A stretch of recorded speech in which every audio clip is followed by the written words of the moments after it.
was out camping in the woods with a group of friends when we encountered something that still gives me chills to this day. It was late at night, and we were huddled around the campfire, telling ghost stories and roasting marshmallows. Suddenly, we heard a strange noise coming from the trees. It sounded like a low growl, but it was unlike any animal noise we had ever heard before. We shrugged it off and continued with our night, but the sound grew louder and more frequent as the night wore on. At one point, we heard something moving in the bushes nearby. We shone our flashlights in the direction of the noise, but we couldn't see anything. It was too dark and too dense with trees and brush. As the night progressed, the noises grew more and more intense. We could hear something moving around our campsite, but we couldn't see anything in the darkness. It was like something was watching us, stalking us from the shadows. We decided to pack up and leave, but as we started to gather our things, we heard a blood-curdling scream coming from the trees. It was a sound that made our hearts stop in terror. We could feel something watching us, waiting for us to make a move. We ran as fast as we could back to our car, but we could hear something following us. It was like the creature was right on our heels, breathing down our necks. We finally made it to the car and sped away, our hearts pounding in our chests. To this day, we still don't know what kind of creature it was that we encountered in the woods that night. It was something unknown and unexplainable, something that still haunts our memories and makes us shiver with fear.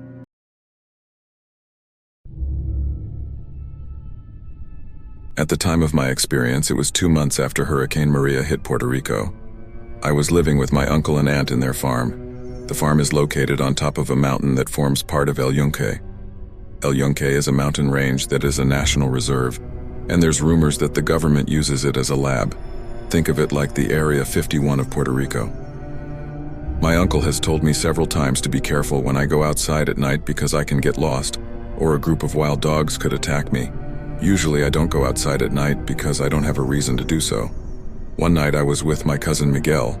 Note, I am 17 and my cousin is 23. Joking around, and suddenly we hear a loud screech, the kind of scream that an animal in horrible pain would do. I asked Mike if he knew what the hell that might have been, as he didn't respond. I asked him again and didn't answer. He only told me to get my crossbow and meet him in front of the house. We went to check first the cows. All the cows seemed okay, but they were all grouped on a corner, which seemed weird, but we forgot about it. Then we went to go check on the pigs. Every pig was organized on cage of 15 squared feet in which we had to check one by one.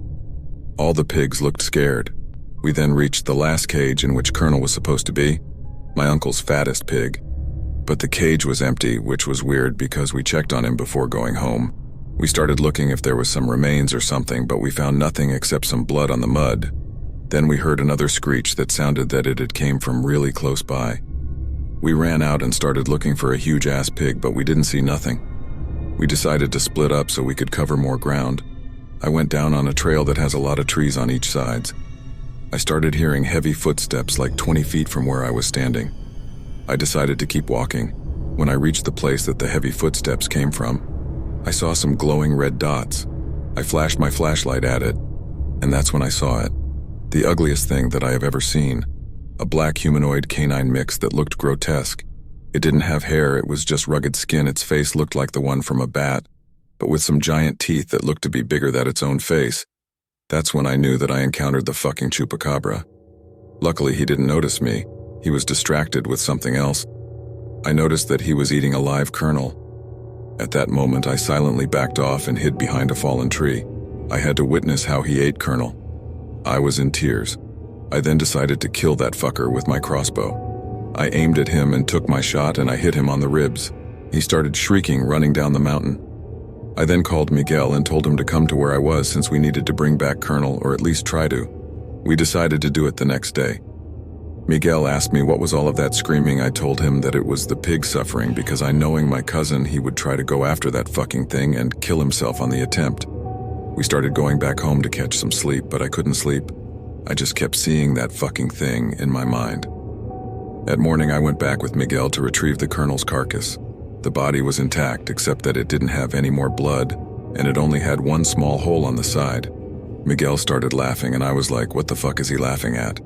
He then told me that he thought that the chupacabra was the one that snatched Colonel. But he was so skeptical about it that he forgot.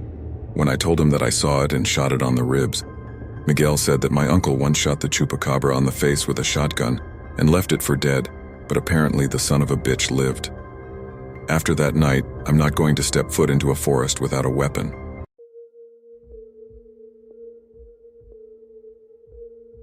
Long-time lurker, first-time poster. I'm a 30-year-old male and have dealt with strange encounters all my life, ranging from a basic kidnapping attempt to a haunting, demonic presence that felt like it would bring an entire house down on top of me. My wife and friends have always called me things like a magnet for trouble or a lightning rod for the weird, which is fair seeing as these kinds of people and situations do seem to be drawn to me and those who are close to me. I usually just listen to stories on YouTube, but I was goaded by my best friend into contributing some of my own experiences. I decided to start with one of my personal favorites. Around the ages of 18 and 19, I liked to go camping and hiking every so often. Living in the northwestern US did nothing to put me off from doing so. In fact, I kind of found the cold, damp dreariness calming in a weird sort of way.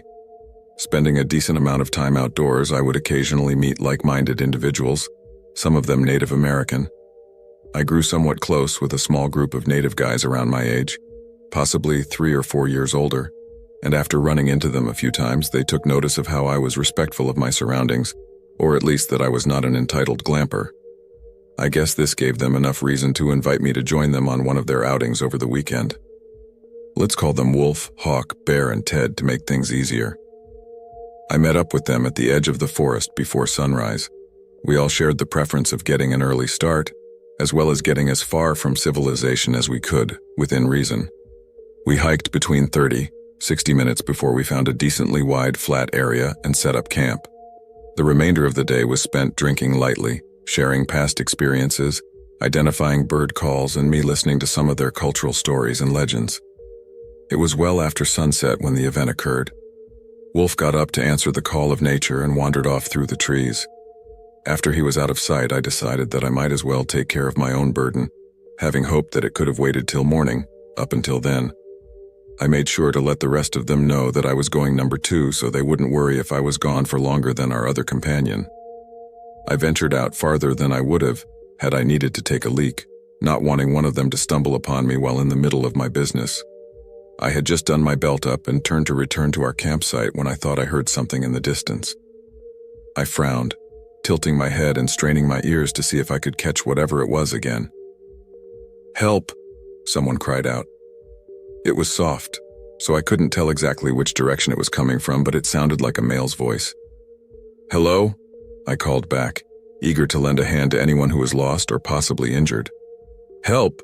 the voice repeated, a little closer now. I took a few steps in the direction I thought the voice might be coming from, sweeping my flashlight around the area. "Are you lost?" I shouted into the darkness. "Lost!" came the reply, even closer than before. I found it a little strange that they responded with one word, but maybe I had missed the rest, or maybe they didn't know English very well.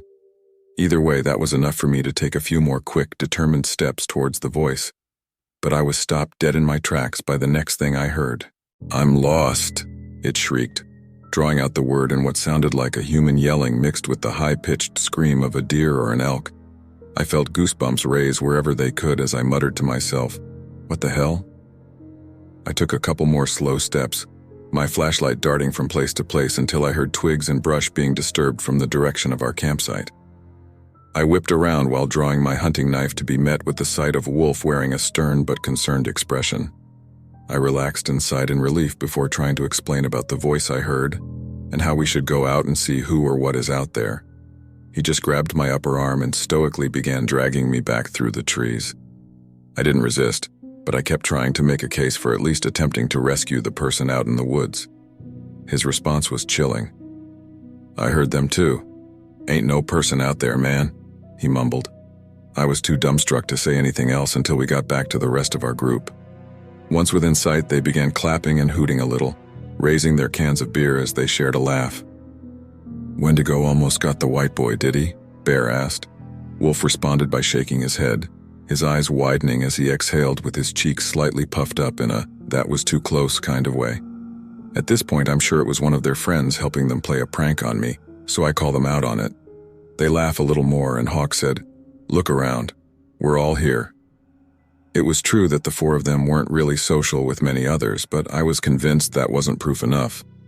What happened next was, we had been talking about this for nearly half an hour before they all froze, then sprung into action, dismantling and packing up camp faster than I had ever seen, almost as if it were a sport and they were its star athletes. I tried asking what the hell was going on, but all I got was Hawk hissing, "Listen," not even slowing down in what he was doing. I stood still and tried to tune out all the rustling, thumping, and clanking as best I could. Eventually, my ears picked up on something.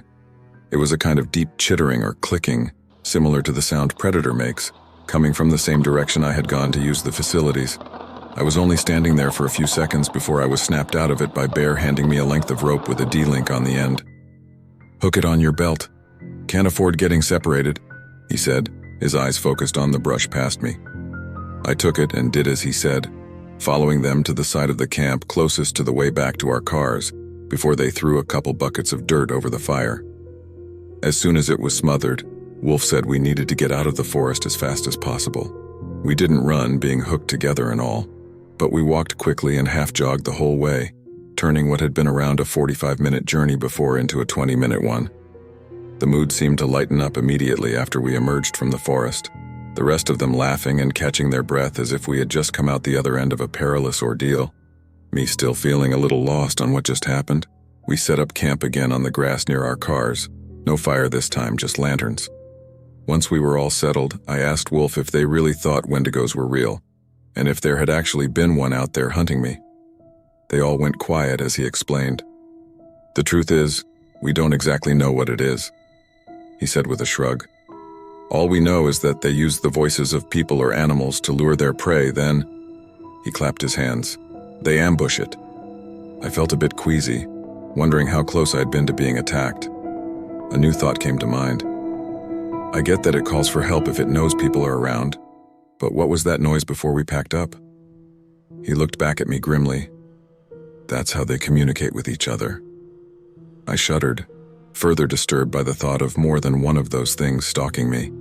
We spent the rest of the evening trying to recover what little good vibes were still to be had that weekend, talking about how we would circle around to a far part of the woods to ensure a good distance between us and those things. Unfortunately, our spirits were severely dampened by yet another cry from the woods. "Why won't you help me?" it screamed, jarring us all out of our mirth and forcing us all to lock our eyes on the tree line. "Huh, they followed you all the way here," Bear quipped before turning to look at me. "I guess they have a taste for white meat," he said with a grin. "Don't worry," Wolf said quietly, gesturing to our surroundings. "There's no cover here. They won't leave the forest." My eyes didn't leave the trees. "You sure?" I asked. Out of the corner of my eye, I saw Wolf nod his head to the side slightly. "Pretty sure," he replied, a hint of doubt in his voice. Needless to say, I slept in my car that night.